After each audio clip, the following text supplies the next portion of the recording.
let's find the missing parts of this oblique triangle. So yung oblique triangle, ang nawawala dito is yung tatlong interior angles.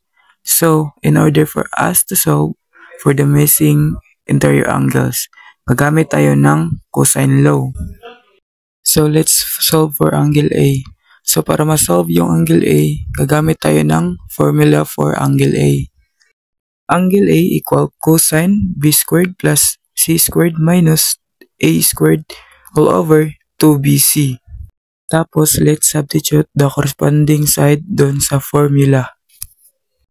So, we will have our cosine 12 squared plus 6 squared minus 10 squared all over 2 times 12 times 6.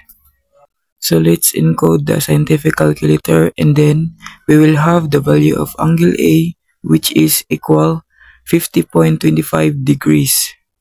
So, let's proceed the angle B. So, para ma-solve natin si angle B, gagamit tayo ng formula will be R cosine A squared plus C squared minus B squared all over 2EC. Now, substitute the corresponding sides. We will have R cosine 10 squared plus 6 squared minus 12 squared all over 2 times 10 times 6. Tapos, let's encode this the scientific calculator and that will give us angle B which is equal to 93.82 degrees.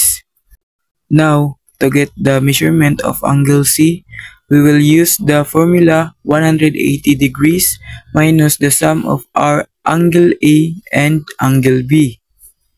So, substitute si A and B sa formula, then C is equal 180 minus the sum of 56.25 and 93.82 degrees.